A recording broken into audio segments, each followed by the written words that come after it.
Hello my dear students, आज class में से बच्चों का स्वागत है। तो फटाफट हमारे साथ से बच्चे कनेक्ट हो जाइए, जुड़ जाइए, लाइव आ जाइए।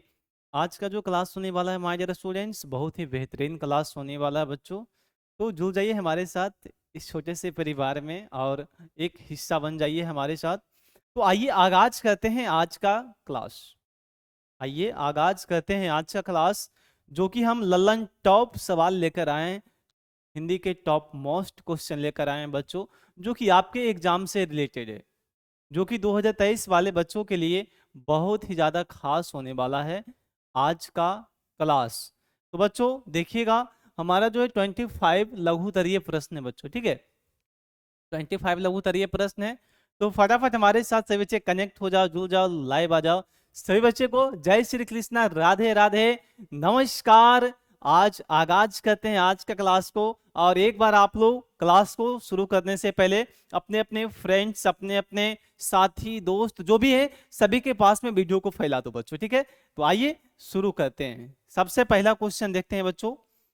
सबसे पहला क्वेश्चन है आपके सामने है।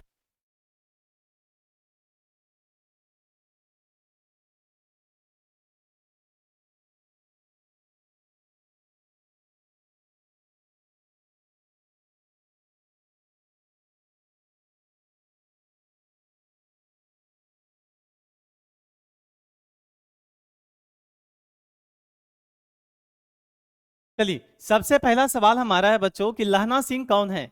तो आइए जानते हैं लहना सिंह कौन है बच्चों। तो पहला सवाल हमारा है बच्चों कि लहना सिंह कौन है। 70 नंबर सवाल है। जो क्वेश्चन आपको एग्जाम से रिलेटेड रहेगा, मोस्ट वीवीआई क्वेश्चन है बच्चों, लिख लीजिएगा, एग्जाम में छपेगा। एग्जाम में बच्चों छपेगा क्वेश्चन, ठीक है। इसलिए सभी को ध्यान में देखना है बच्चों, ध्यान से, ठीक है ना।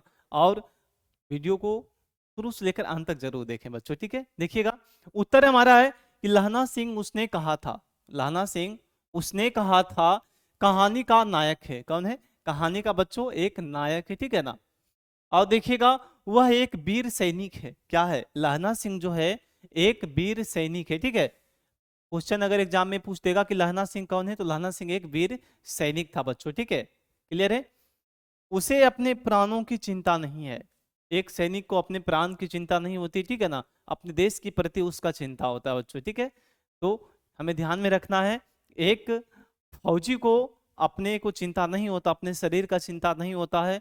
बस उनके देश सुरक्षित रहे, उनके जो देश में रहने वाले हैं वो सुरक्षित रहे, वही उनके लिए बहुत बड़ा धन है, ठीक है। लहना सिंह में मानवीय संवेदना भी भरी हुई है। लहना सिंह में एक मानवीय और संवेदना भी भरी हुई है। वह दिए गए वचन को निभाना जानता है। वह जो है दिए गए वचन को निभाना जानता है माय डियर स्टूडेंट, ठीक है ना। अगर आपने किसी को वचन दिए हो, ठीक है, कि हम कल आपको 100 रुपया देंगे, कल हम आपको 100 रुपया देंगे। अगर वो बंदा जैसे आपको कल फिर आने की बोला कि हाँ भाई मेरा 100 रुपया दे दो, आपने बोला था, ठीक है। अगर आपने उस टाइम मुंह कर गया, ठीक है, कि नहीं मेरे पास तो पैसा नहीं है, कहाँ से मैं दूंगा, ठीक है, तो क्या होगा? बात से मुकरना हो गया बच्चों, ठीक है ना। तो मुकरना नहीं चाहिए बच्चों, ठीक है। वह प्रेम से लबालब भरा हुआ है। क्या है? वह प्रेम से जो है लबालब। जैसे मान लिया जाए आपका एक बॉटल है बच्चों, ठीक है। ये क्या है? एक प्लेट है, ठीक है। मान लीजिए एक प्लेट है, अगर हम इसमें पानी डाल दें, ठीक है, इसमें हम अगर पानी ऐसे डालते हैं, तो अगर इसके यहाँ तक आ गया, ठीक है ना, इसके किनारा तक अगर पानी आ गया, तो क्या होता? अगर ऐसे ऐसे हिलाइएगा ना, तो लवा लब करेगा, ठीक है ना। लगेगा किधर से छटक कर गिर जाएगा बच्चों, ठीक है। लहना सिंह अपने वचन को निभाना, हाँ, लहना सिंह जो है अपने वादे का पक्का इंसान थे, ठीक है। निभाता हुआ गोली का शिकार बनता है। क्या है? गोली का शिकार बनता है। इस प्रकार यह वचन की बलि देवी, हाँ, बलि वेदी, क्या है बच्चों? बलि वेदी पर पुराणोत्सर्ग की एक दिव्य एक दिव्य कहानी है बच्चों, ठीक है ना। क्या है? एक दिव्य कहानी है, ठीक है। तो क्वेश्चन समझ में आया? आंसर समझ में आया? सभी को एक बार जवाब दीजिए फटाफट। सभी को समझ में आया बच्चों? एक बार जवाब दीजिए आप लोग, कमेंट बॉक्स में कमेंट कीजिए, फटाफट कमेंट कीजिए। चलिए, हमारे साथ बच्चे जुड़े हैं सभी लोग, ठीक है। फटाफट कमेंट कीजिए, समझ में आया नहीं आया। चलिए बताइए सभी लोग। आई होप कि सभी बच्चे को समझ में आ गया होगा, ठीक है। दूसरा नंबर सवाल हमारा कहता है कि मालती कौन थी। मालती कौन थी? मालती एक नारी है, ठीक है। मालती क्या है? एक नारी है। तो देखिएगा कि मालती आज्ञे रचित कहानी रोज की एक पात्र है। क्या है? रोज की एक पात्र, लिख लीजिएगा। टॉप वीवीआई क्वेश्चन है बच्चों, ठीक है। क्या है? टॉप वीवीआई क्वेश्चन है, छपेगा एग्जाम में, ठीक है। मालती और लेखक के बीच भाई बहन का संबंध है। मालती और पूछेगा एग्जाम में कि मालती और लेखक के बीच में कौन सा संबंध है? तो एक भाई बहन का संबंध है। ऑब्जेक्टिव क्वेश्चन आपका यहाँ से एक बनता है बच्चों, ठीक है। एक ऑब्जेक्टिव क्वेश्चन बनता है, ये भी मेरे को लीजिएगा क्वेश्चन, ठीक है। कि मालती को लेखक से क्या संबंध है? तो एक भाई और बहन, ब्रदर एंड सिस्टर का संबंध है बच्चों, ठीक है। मालती वस्तुतः लेखक के दर के रिश्ते की बहन है, ठीक है ना। क्या है? मालती जो है वस्तुतः लेखक के यानी कि रिश्ते में क्या है? बहन लगते हैं, ठीक है। आए सिस्टर्स लगते हैं बच्चों, ठीक है। आई होप कि सही बच्चे को अच्छी प्रकार से समझ में आ रहा होगा और आप भी समझ गए होंगे, ठीक है।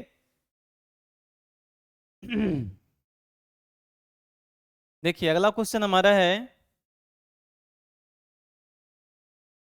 क्या कहता है 19वां नंबर सवाल कि लहना सिंह के साथी का क्या नाम है।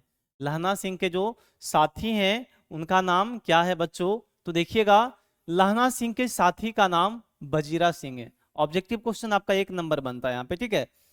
एक नंबर बच्चों यहाँ पे आपका बनता है। ललन टॉप सवाल है प्यारे दोस्तों, ठीक है ना। ललन टॉप है मेरे साथियों, ठीक है। जो भी क्वेश्चन हम लाए हैं बिल्कुल इंपॉर्टेंट क्वेश्चन है, आपके एग्जाम के दृष्टि से क्वेश्चन लाया गया है दोस्तों, ठीक है। तो हाँ बोलिएगा, बजलाना सिंह के साथी का क्या नाम है? तो बजीरा सिंह। आपका यहाँ से एक ऑब्जेक्टिव क्वेश्चन तैयार हो जाता है बच्चों, ठीक है। ध्यान में रखिएगा, ठीक है। मरते मरते समय लहना सिंह का सिर बजीरा सिंह के गोद में था। एग्जाम में पूछेगा मरते मरते लहना सिंह का शरीर जो है किसके गोद में था? तो बजीरा सिंह के गोद में था, ठीक है। यहां से भी आपका एक क्वेश्चन बन गया, ठीक है। यहां से भी आपका एक क्वेश्चन बन गया, ठीक है ना। बन गया क्वेश्चन, याद रखिएगा, ठीक है ना। दो क्वेश्चन हमारा ऑब्जेक्टिव बन गया। गोद में था, मांगने पर वह उसे पानी पिलाता है। मांगने पर भी पानी कौन पिलाता है? तो बजीरा सिंह पिलाता। एग्जाम में पूछेगा मरते समय लहना सिंह को पानी किसने पिलाया था? तो एग्जाम में पूछेगा तो हमें बताना है बजीरा सिंह ने पिलाया था बच्चों, ठीक है। ठीक है, क्या बताए थे? बजीरा सिंह पिलाया था, ठीक है। पर वह हाँ उसे पानी पिलाता। और लहना सिंह की मौत पर बजीरा सिंह फूट फूट कर रोने लगता है। अब बोलेगा एक क्वेश्चन और यहां से बनता है कि लहना सिंह की मृत्यु किसके गोद में हुई थी? लहना सिंह की मृत्यु किसके गोद में हुई थी माय डियर स्टूडेंट्स? तो बनाना है क्या? बजीरा सिंह के गोद में हुई थी। इनके गोद में? तो बजीरा सिंह के गोद में उनकी मृत्यु हुई थी मेरे बच्चे, ठीक है। समझ में आया सभी को? सभी को समझ में आया नहीं आया? एक बार जवाब दीजिए आप लोग। चलिए फटाफट छापिए। समझ में आया सभी को? चलिए ओके ओके, सभी को समझ में आ गया, ठीक है। आगे देखते हैं। अगला क्वेश्चन हमारा है दोस्त 20 नंबर सवाल है, 20वां नंबर क्वेश्चन है बच्चों, ठीक है। बड़ा ही प्यारा क्वेश्चन है, बड़ा ही चुनिंदा सवाल है बच्चों, ठीक है ना। जो कि एग्जाम के हर दृष्टि से आपका क्वेश्चन यहाँ पे लाया गया है। आपके नजरों से क्वेश्चन छुप नहीं सकता बच्चों, ठीक है। देखिएगा, राम का नाम सुनते ही तुलसीदास की बिगड़ी बात। राम का नाम सुनते ही तुलसीदास का बिगड़ी बात बन जाएगी, ठीक है ना। कहना है राम के नाम सुनकर तुलसीदास का बिगड़ा हुआ बात भी बन जाएगा मेरे बच्चे। तुलसीदास के इस भरोसे के कारण स्पष्ट करें, ठीक है ना। तुलसीदास के इस भरोसे का कारण स्पष्ट करना है मेरे बच्चे, ठीक है। तो उत्तर में देखिएगा, गोस्वामी तुलसीदास राम की भक्ति में, गोस्वामी तुलसीदास जो है राम की भक्ति में इतना अधिक निमग्न थे, यानी कि लीन थे। क्या थे बच्चों? लीन थे कि वह पूरे जगत को राममय पाते थे। पूरे जगत में उनको राम ही राम नजर आता था। जहां भी देखे वही राम है, जहां भी बोलो वही राम है, ठीक है ना। हर जगह राम ही राम नजर आते थे। सिया राम मैं सब जग जानी, सिया राम मैं सब जग जानी, यह उनका मूल मंत्र था। क्या था? उनका एक मूल मंत्र था। जैसे आप लोग अभी भोजपुरी गाना गाते हो, ठीक है ना? क्या गाते हो? अभी आप भोजपुरी गाना गाते हो, ठीक है? वो आपका मूल मंत्र है, ठीक है ना? भोजपुरी सॉन्ग आपका मूल मंत्र है बच्चों, ठीक है? नया नया बहुत सारा सॉन्ग निकला, ठीक है ना? कुमारे में जैसे गंगा नहैले बानी, ठीक है ना? बहुत सारा ऐसा ऐसा गाना निकला, ठीक है? अब देखिएगा, अतः उनका यह दृढ़ विश्वास था कि राम दरबार पहुंचते ही उनकी बिगड़ी बातें बन जाएगी, ठीक है ना? उनका कहना था कि राम के दरबार में पहुंचते ही हमारा बिगड़ी बात, जो हमारा बात वहां तक पहुंचा देगा, तो हमारा बिगड़ी हुई बात बन जाएगा, ठीक है ना? जाएगी। अर्थात राम जो ही उनकी बातों को जान जाएंगे, राम वही जान जाएंगे, उनकी समस्याओं एवं कष्टों से परिचित होंगे, ठीक है ना? अगर राम जानेंगे तो उनसे क्या होंगे? परिचित होंगे, उनसे मिलेंगे, उनका हालचाल पूछेंगे, उनके दुखों का सहभागी बनेंगे, वे इसका समाधान कर देंगे, वे उसका समाधान कर देंगे मेरे बच्चे, कि उनकी बिगड़ी हुई बातें बन जाएगी, उनकी बिगड़ी हुई बातें बन जाएगी माय डियर स्टूडेंट्स। ऐसा किनका कहना है? तो वो स्वामी तुलसीदास का कहना है मेरे बच्चे, ठीक है? किनके प्रति कहना है? तो श्री राम के प्रति कहना है बच्चों, ठीक है? क्लियर है? सभी को समझ में आया? एक बार जवाब दीजिएगा, हाथ खड़े कर कर बोलिएगा कि हाँ सर समझ में आ गया। चलिए सभी लोग हाथ खड़े कीजिएगा और बताइएगा समझ में आया सभी को? चलिए समझ में आ गया होगा। अगला क्वेश्चन देखते हैं। पीडीएफ सभी को सही ढंग से दिख रहा होगा बच्चों, ठीक है? चलिए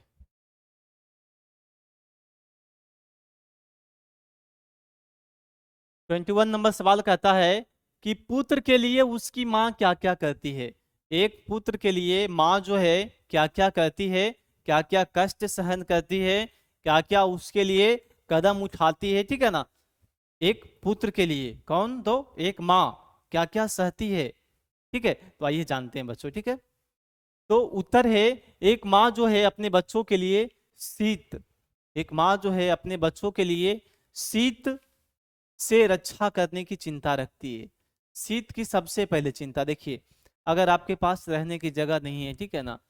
मान लीजिए आपके पास बहुत सारा जगह है, ठीक है ना? 20 बीघा, 40 बीघा, 100 बीघा आपके पास रहने का जमीन है बच्चों, ठीक है?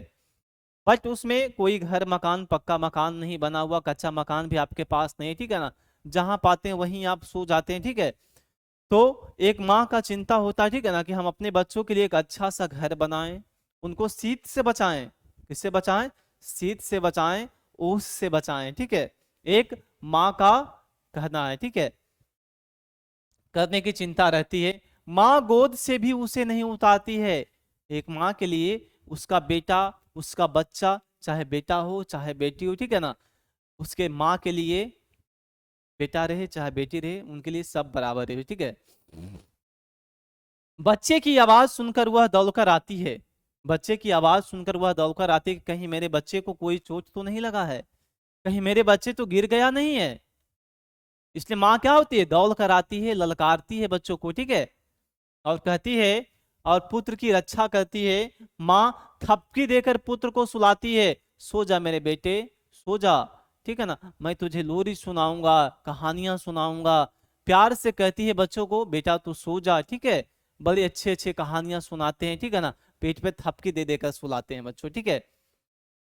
बच्चों को सुलाती है माँ लोरियां, माँ जो है लोरियां गाकर सुनाती है, पुत्र को सुलाती है। किसी भी तरह बच्चे को माँ, हाँ, रुग्ण नहीं देखना चाहती है। माँ जो है अपने बच्चे को ऐसा नहीं चाहती कि मेरा बच्चा कभी रोए, ठीक है ना? वो हमेशा चाहती कि मेरे बच्चे मुस्कुराते रहें, ठीक है? मेरे बच्चे क्या रहें? मुस्कुराते रहें माय डियर स्टूडेंट्स। वह बीमार होने पर रात भर जागकर काट लेती है, ठीक है ना? अगर उनका बच्चा बीमार होता है तो रात रात जाग कर काटती है, ठीक है ना? हर रात भर यानी कि जागकर क्या, अपने नींद को खोकर अपने बच्चों के प्रति अपने बच्चों में सिमट कर बैठी रहती है, रात रात भर काटती है, ठीक है ना? और माँ हर पत्थर को देवता मानकर बच्चों के लिए दुआ सलामत मांगती है। माँ एक ऐसा धन है मेरे बच्चे, ठीक है ना। माँ एक ऐसी ममता की मूर्त है जो कि मिट्टी को भी देवता बना लेते हैं। किनके कारण बनाते हैं? तो अपने बच्चों के लिए बनाते हैं। एक पत्थर को भी देवता बनाकर पूजते हैं तो किसके लिए बनाकर? तो अपने बाल बच्चों के लिए बनाकर पूजते हैं। तो उस माँ की आप लोग चिंता कीजिए, ठीक है ना। उस माँ की आप लोग चिंता कीजिए, ठीक है ना। उन्हें कभी भी दुख ना पहुंचाएं, कभी भी उनको ठेस ना पहुंचाएं बच्चों, ठीक है। वह नारियल दूध और बतासे भी चढ़ाती है। वह नारियल दूध भी और बतासे भी चढ़ाती है। कहाँ? जिसको आपने देव मानकर पूजा है, उस मिट्टी को आपने देव मानकर पूजा है, उस पत्थर को आपने देव मानकर पूजा है, उसी पे एक माँ जो है क्या करती है? दूध और नारियल बतासे चढ़ाती है। किनके लिए चढ़ाती है? तो अपने बाल बच्चों के लिए चढ़ाती है बच्चों, ठीक है।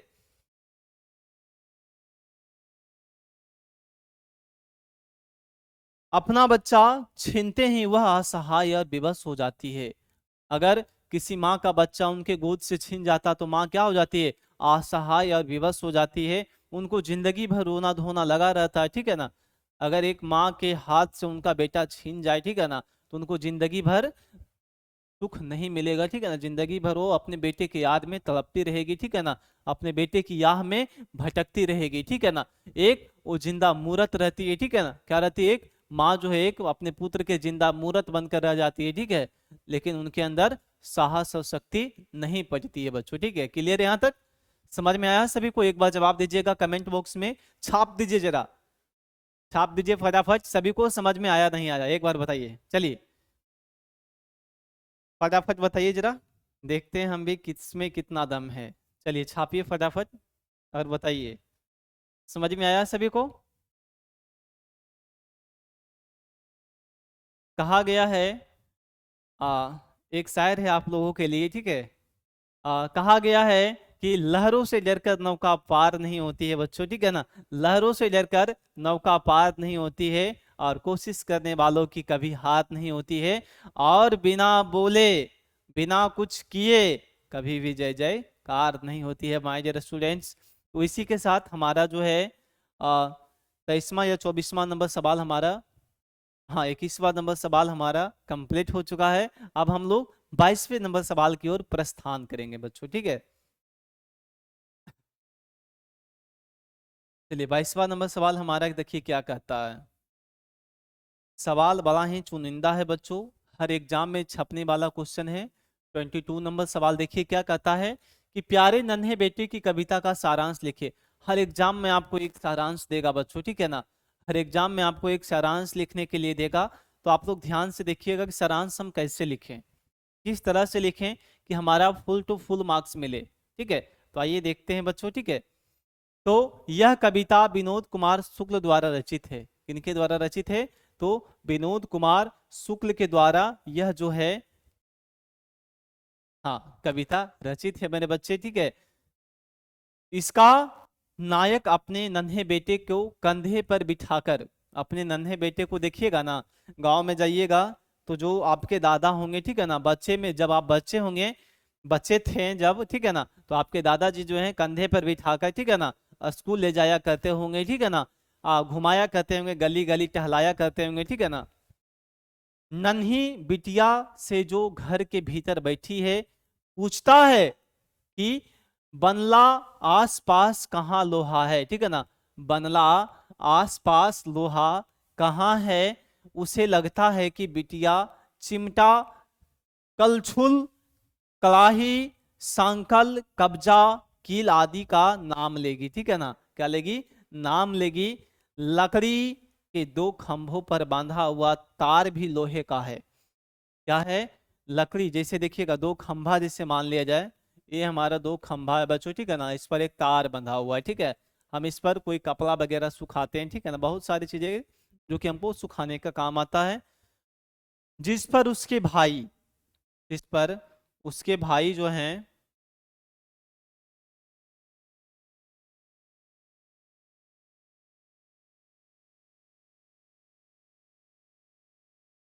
चलिए हाँ, उसके भाई जो हैं, भाई की चड्डी है। क्या है? चड्डी, कपड़ा सुखाने का काम हम बताए थे आपको, ठीक है ना। उस पर क्या है? भाई का एक चड्डी है।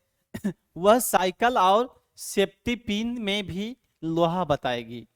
वह अपनी दुबली पतली किंतु बुद्धिमती बिटिया को, दुबली पतली है लेकिन बुद्धिमती है, ठीक है ना, उनमें बुद्धि कूट कूट कर भरा हुआ है, तो यह बता देना चाहता है कि वह लोहा और किस सामग्री में है, कि कहता है कि लोहा कौन कौन से ऐसे सामग्री में मौजूद है और किस सामग्री में है, जिसमें भी उसकी पूरी जानकारी प्राप्त हो जाए बच्चों, ठीक है ना, क्या हो जाए, पूरी जानकारी प्राप्त हो जाए माय डियर स्टूडेंट्स, ठीक है ना, ऐसी उनकी चाहत है, ठीक है। क्लियर है यहाँ तक, क्लियर है सभी को, एक बार बताइएगा।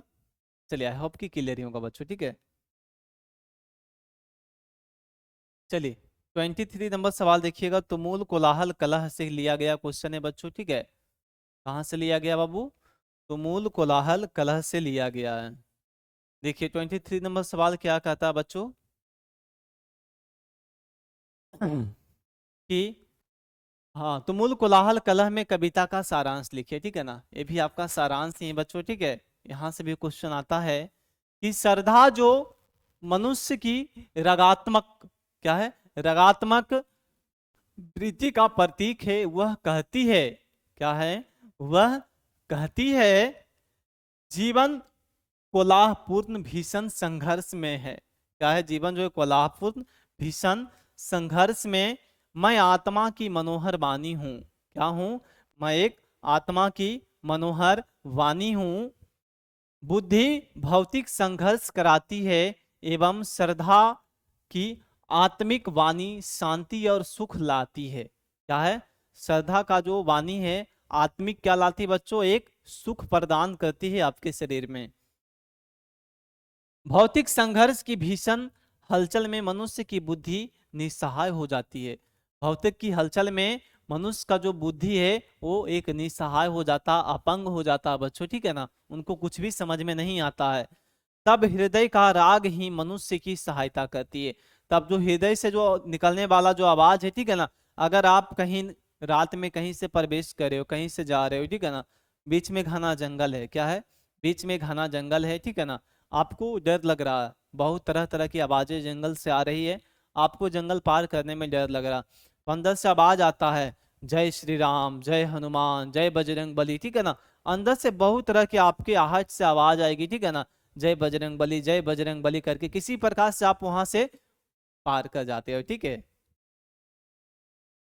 शत्रुओं को भी मित्र बनाकर शांति का साम्राज्य स्थापित करता है, ठीक है ना, शत्रुओं को भी अपने दोस्त बनाकर एक साम्राज्य स्थापित करता है बच्चों, ठीक है।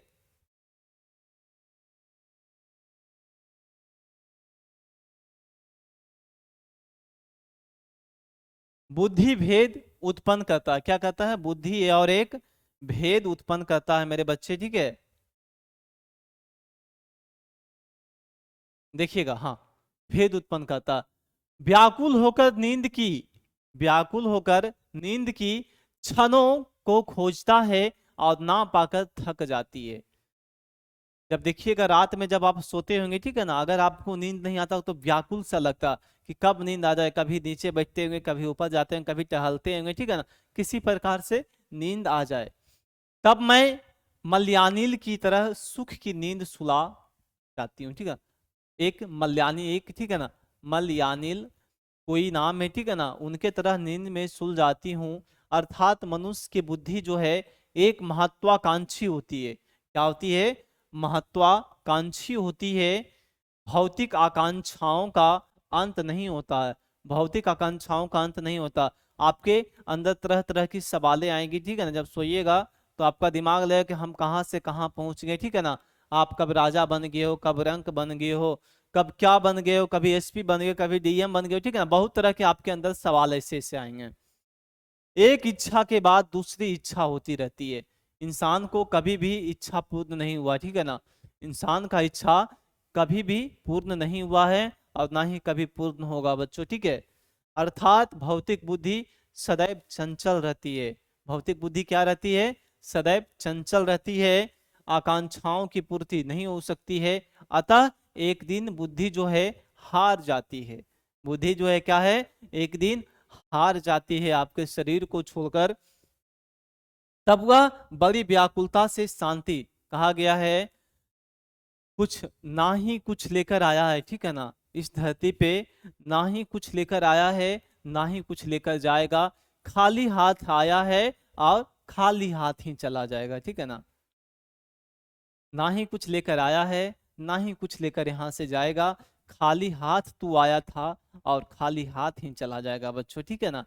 तो यही जो हमारा है, हाँ, व्याकुलता से शांति एवं संतोष की तलाश करती है, उसे एक शांति एवं संतोष हृदय के राग तत्व में मिलता है। क्या मिलता है, कहाँ मिलता है, शांति उसको कहाँ मिलता है, एक तत्व में मिलता है, ठीक है ना। जैसे अभी एक शांति कहाँ मिलती है, तो एक मोबाइल फोन में मिलती है, ठीक है ना, जहां से अपने गर्लफ्रेंड को बात करेगा, फोन लगाएगा, ठीक है ना, तरह की वीडियोएं देखेगा, वीडियोज देखेगा, गाने सुनेगा, ठीक है ना, तब जाकर दिल को ठंडक मिलती है, यानी कि महसूस होती है बच्चों, ठीक है। चलिए, मजा आ रहा है सभी को, एक बार बताइएगा। चलिए कमेंट करके बताइए, मजा आ रहा है सभी को, एक बार। चलिए बताइए बच्चों, मजा आ रहा है सभी को। 24 नंबर सवाल देखिएगा। अधिनायक कविता का भावार्थ लिखें। अधिनायक जो कविता है उसका भावार्थ लिखिए बच्चों, ठीक है। तो देखिएगा, अधिनायक शीर्षक कविता रघुवीर सहाय द्वारा लिखित है। किनके द्वारा लिखित है, तो रघुवीर सहाय के द्वारा लिखित है। ये एक व्यंग्य कविता है। क्या है, कौन सी कविता है, ये एक व्यंग्य कविता है बच्चों, ठीक है। इसमें आजादी के बाद के, इसमें जो है आजादी के बाद के सत्ताधारी वर्ग के प्रति रोषपूर्ण कटाक्ष हैं। क्या है, रोषपूर्ण कटाक्ष हैं। राष्ट्रीय गीत में निहित एवं अधिनायक शब्द को लेकर यह व्यंग्यात्मक कटाक्ष है। क्या है, व्यंग्यात्मक यानी कि उल्टा, ठीक है ना। अगर आप कहते हो सीधा चल तो क्या चलता, उल्टा चलता है, ठीक है ना, वो व्यंग्यात्मक हो गया, ठीक है ना। किसी के बारे में गलत बोलना, ठीक है ना, अगर आप अच्छा करे तो आपके बारे में कोई अगर गलत सोच रहा है तो आपके बारे में क्या कर रहा है, वो व्यंग्य कर रहा है बच्चों, ठीक है। आजादी मिलने के इतने वर्षों के बाद भी आदमी की हालात, आदमी की जो हालात हैं उनमें कोई भी बदलाव नहीं हुआ है, ठीक है ना। उनके उनके अंदर कोई बदलाव नहीं हुआ। आजादी का इतना दिन हो गया, ठीक है ना, लेकिन कितना व्यक्ति ऐसे हैं जो कि उनके अंदर अभी भी बदलाव नहीं आया है, ठीक है। हरचरना इसी आम आदमी के प्रतिनिधि है। हरचरना जो है उसी आम आदमी का एक प्रतिनिधि है, जिनके अंदर अभी तक कोई बदलाव नहीं आया, ठीक है ना। जिनके अंदर क्या है, अभी तक बच्चों कोई बदलाव ही नहीं आया है, ठीक है। चलिए आगे बढ़ते हैं।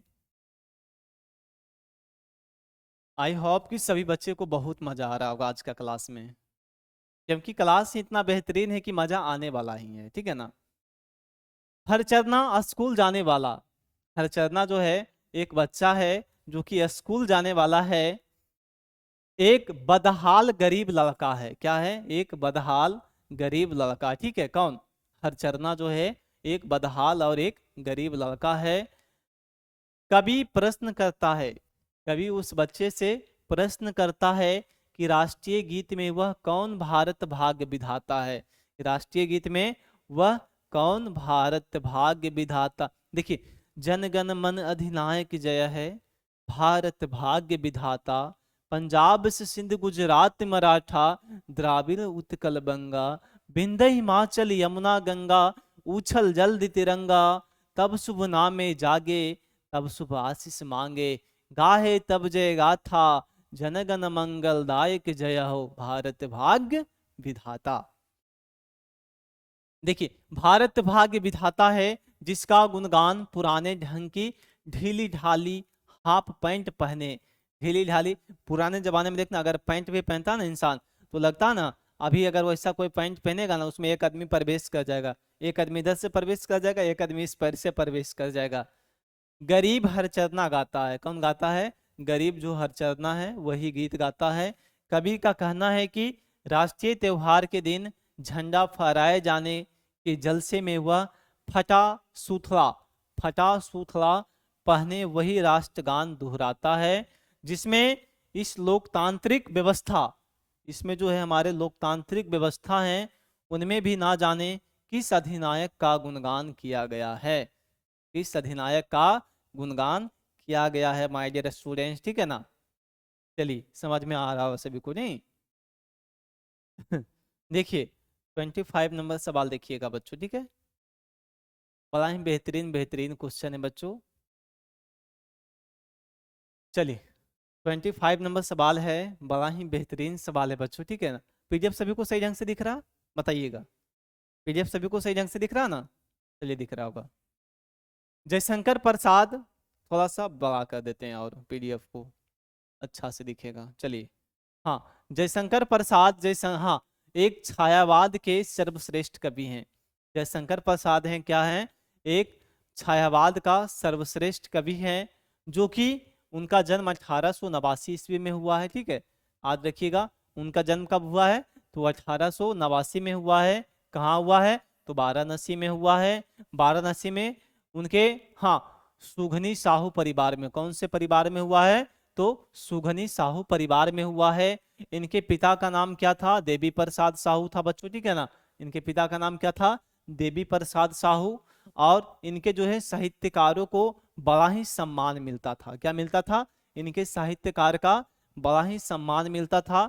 जयशंकर प्रसाद 8वीं कक्षा की शिक्षा जो है वो क्वींस कॉलेज से प्राप्त किए थे। कहाँ से? Queens College. क्वींस एक कॉलेज था, वहीं से किए थे।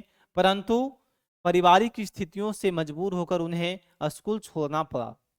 पारिवारिक स्थिति को देखते हुए उनको स्कूल छोड़ना पड़ा था बच्चों, ठीक है। हाँ, तथा घर पर ही उन्होंने संस्कृत पढ़ा, फारसी, उर्दू और हिंदी का अध्ययन किया, ठीक है ना। कौन कौन से विषय का? संस्कृत, फारसी, उर्दू और हिंदी का अध्ययन कहाँ किए थे? तो घर में ही किए थे। कौन किए थे? तो जयशंकर प्रसाद ने किए थे बच्चों, ठीक है। इतना अच्छा से आपको समझा देंगे ना कि आपको क्लास में ही याद हो जाएगा बच्चों, ठीक है। सिर्फ आप कॉपी कलम लेकर बैठिएगा। हाँ अब देखेंगे हम लोग, किशोरावस्था में ही माता पिता तथा बड़े भाई का देहांत हो गया, ठीक है ना। किशोरावस्था, जब वो 12 से 18 साल के बीच में थे, ठीक है, तब वही उनके जो है माता पिता भाई उनको छोड़कर इस दुनिया से चले गए थे।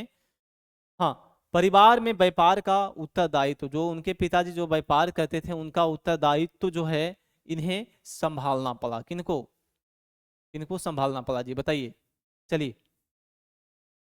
जयशंकर प्रसाद को, जिन्होंने हंसते मुस्कुराते हुए संभाला। उन्होंने काम को हंसते मुस्कुराते हुए संभाला। उनका जीवन संघर्षों और कष्टों में बीता। उनका जो जीवन है संघर्ष और कष्ट में बीता बच्चों। पर साहित्य सृजन और साहित्य अध्ययन के प्रति वे सदैव जागरूक रहे। क्या रहे? साहित्य जो उनके साहित्य का था, सृजन और साहित्य का अध्ययन, उनके प्रति जागरूक रहे। अपने पढ़ाई को कदापि नहीं छोड़े, पढ़ते रहे उन्होंने, ठीक है, जागरूक रहे। सन 1937 में इनका देहावसान हुआ, ठीक है ना। यानी कि जयशंकर प्रसाद जो है हिंदी के बहुमुखी प्रतिभा संपन्न साहित्यकार हैं, ठीक है। वे कवि, नाटककार, कहानीकार तथा उपन्यासकार के रूप में भी अपना विशिष्ट स्थान रखते हैं। उन्हें हिंदी का रविंद्र भी कहा जाता है, ठीक है ना। उन्हें क्या कहा जाता है? हिंदी का रविंद्र भी कहा जाता है, ठीक है ना।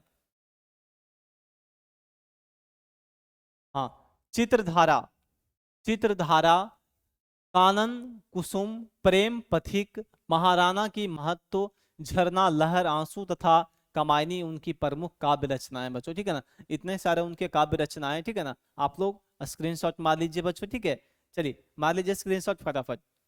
तो बच्चे स्क्रीनशॉट मार लेंगे, याद रहेगा आपको भी, ठीक है ना। चलिए आगे बढ़ते हैं।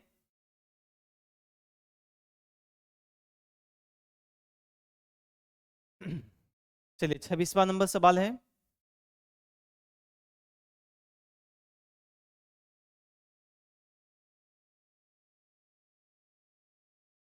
कि आचार्य रामचंद्र शुक्ल के काव्य आदर्श क्या थे?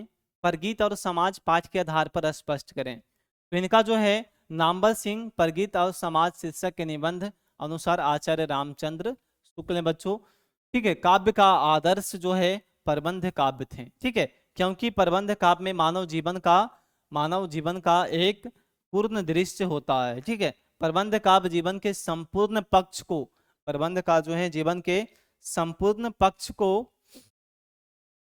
प्रकाशित करता है। आचार्य शुक्ल भी उन्हें इसलिए परिसीमित लगा, क्योंकि गीत का हाँ गीति काव्य हैं। आधुनिक कविता से उन्हें शिकायत भी थी, ठीक है ना। आधुनिक कविता से क्या था, शिकायत शिकायत भी।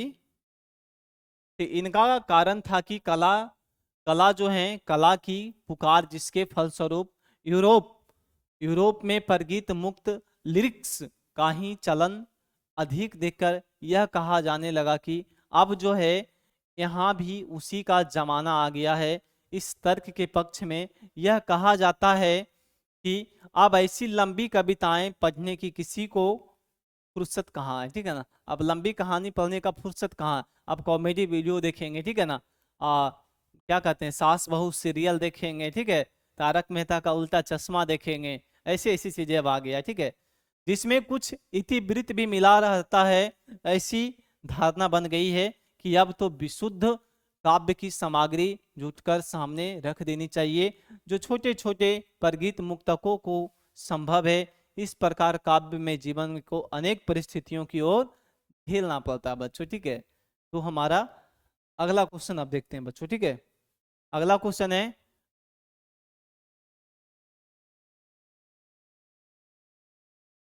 अगला है 27वां नंबर सवाल की थारुओं की कला का परिचय पठित पाठ के आधार पर दीजिए। तो थारू जो है चंपारण, चंपारण में बाहर से आकर बसी जाती है, ठीक है ना। थारू जो है चंपारण में एक बसा हुआ जाति है जो कि बाहर से आया है, ठीक है। थारू अपने को आदिवासी नहीं मानते हैं, थारू जो है अपने को आदिवासी कभी भी नहीं मानते हैं बच्चों, ठीक है। थारू शब्द को थार राजस्थान से निकाला मानते हैं, ठीक है ना। थारू जो है कहाँ से निकला है, राजस्थान से निकला हुआ माना जाता है, ठीक है, कि वहीं से थारू निकला है। थारुओं की कला मूलतः उनके दैनिक जीवन का अंग है, जिनका पात्र में धान रखा जाता है। क्या है, जिनके पात्र में धान रखा जाता है बच्चों, ठीक है। वह सींक का बनाया जाता है, कई तरह के रंगों और से रंगा जाता है, कई तरह के रंग से उन्हें सीख को रंगा जाता है बच्चों, ठीक है ना। कौन रंगते हैं, तो थारू, हाँ, कई तरह के रंगों एवं डिजाइनों के साथ सिंक की रंग बिरंगी टोकरियों के किनारे सीप की झालर लगाई जाती, ठीक है। अब देखिएगा, झोपड़ी में प्रकाश के लिए जो दीपक हैं उनकी आकृति भी कलापूर्ण है, ठीक है ना। उनकी आकृति भी क्या है बच्चों, कलापूर्ण है, ठीक है। शिकारी और किसान के काम के लिए जो पदार्थ मुंज में से बनाए गए हैं, ठीक है ना, मुंज से बनाए जाते हैं, उनमें भी सौंदर्य और उपयोगिता का अद्भुत मिश्रण रहता है। क्या रहता है, अद्भुत मिश्रण दिखाई देता है बच्चों, ठीक है। क्लियर है यहां तक। चलिए अगला है 28 नंबर सवाल कि बिस्नी और मुन्नी को किसकी प्रतीक्षा है, वे डाकियों की राह क्यों देखती है। वे जो है डाकियों की राह क्यों देखते हैं, तो बिस्नी की पुत्री मुन्नी को मानक की चिट्ठी का इंतजार है। किनके, मानक के चिट्ठी का इंतजार है बच्चों।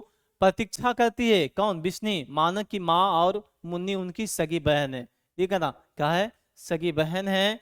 बिस्नी और मुन्नी डाकियों की रोज राह देखती हैं, क्योंकि पहले उनके पुत्र मानक की चिट्ठी हर 15वें रोज आ जाया करती थी, हर 15वें रोज आ जाया करती थी।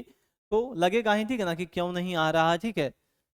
किंतु इस बार को 2 महीने पूरे होने वाले थे और चिट्ठी नहीं आई थी। 2 महीना पूरा हो गया था, लेकिन अभी तक चिट्ठी का कोई अता पता नहीं था बच्चों, ठीक है। क्लियर है यहाँ तक। चलिए अगला है कि स्त्री को अहेरिन, नागिन और जादूगरनी कहने के पीछे क्या मंशा होती है, ऐसा आपका कहना उचित है या नहीं है। चलिए बताइए, क्या ऐसा कहना उचित है बच्चों। चलिए फटाफट बताइए आप लोग। तो नारियों की अपेक्षा, हाँ, नारियों की उपेक्षा करते हुए अंग्रेज लेखक वार्नल्ड शॉ ने नारी को अहेरिन और नर को अहेर माना है, ठीक है ना। नारी को अहेरिन और नर को अहेर माना है, अर्थात नारी शिकार करना जानती है और उसका शिकार पुरुष है। उसका मानना है कि अहेर पुरुष का अहेरिन नारी से बचकर रहना चाहिए, ठीक है ना। अहेर पुरुष का अहेरिन नारी से बचकर रहना चाहिए माय डियर स्टूडेंट, ठीक है ना। आप लोग कोई बता देते नारी से बच के रहिएगा, ठीक है। कुछ कवि तो बहुत नीचे के स्तर पर आकर नारी को नागिन या जादूगरनी समझते हैं, नारी को नागिन और जादूगरनी समझते हैं। नारियों के बारे में ऐसा कहना उचित नहीं है, जहां तक अंग्रेजी लेखक बर्नार्ड शॉ की बात है बच्चों, ठीक है। वे पश्चिमी सभ्यता से प्रभावित थे, वो जो है पश्चिमी सभ्यता से प्रभावित थे बच्चों, और पश्चिमी सभ्यता ने नारी को उपभोग की वस्तु मान लिया है। किसका मान लिया है? उपभोग का वस्तु मान लिया। जो आप खाने पीने के उपभोग की सामान लाते हैं ना, उसी प्रकार से उपभोग की वस्तु मान लिया गया, ठीक है, नारी को। ठीक है बच्चों, 30 नंबर सवाल देखिएगा, क्या कहता है कि दूसरे पद में तुलसी के दीनता और दरिद्रता का प्रयोग क्यों किया गया है? चलिए आइए, दीनता और दारिद्रता पर हम लोग विचार डालते हैं, विमर्श करते हैं थोड़ा। आज का लास्ट सवाल है बच्चों, ठीक है, 30 नंबर सवाल। तो दीनता और दरिद्रता लगभग समानार्थक शब्द हैं। दीनता दीन होने का भाव है, दीनता दीन होने का भाव है, और दीनता में नम्रता होती है।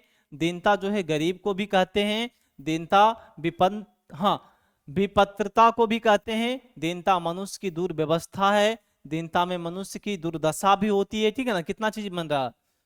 दरिद्रता भी गरीबी, कंगाली, निर्धनता, अभावग्रस्ता का दूसरा नाम है दीनता। उसका दीने खराब है, देखते होंगे ना। दीनता दूर हो सकती है, दरिद्रता के कीचड़ में फंसा आदमी फंसता ही जाता है। अकाल में उस समय लोग फंस गए थे, अकाल में जो है उस समय लोग फंस गए थे बच्चों, ठीक है। इसलिए दीनता और दरिद्रता दोनों शब्दों का प्रयोग तुलसीदास ने किया है। कौन किए हैं? दीनता और दरिद्रता का प्रयोग कौन किए हैं बच्चों? तो तुलसीदास ने किए हैं। तो बच्चों, आज का क्लास आपको कैसा लगा? मजा आया या नहीं आया? एक बार जरूर कमेंट करके बताइएगा। चलिए कमेंट बॉक्स में छाप दीजिए, फैला दीजिए, लहरा दीजिए, डंका बजा दीजिए बच्चों। तो आज का क्लास बस इतना ही बच्चों। मजा आया नहीं आया एक बार कमेंट जरूर कीजिएगा। सभी साथियों को बाय बाय, टेक केयर। मिलेंगे फिर अगले वीडियो में। इसलिए जाते जाते मैं ही कहूंगा, बड़े को प्रणाम करना, छोटे को शुभ आशीर्वाद देना, माता पिता का चरण स्पर्श करना, और सभी को जय हिंद। फिर मिलेंगे अगले वीडियो में।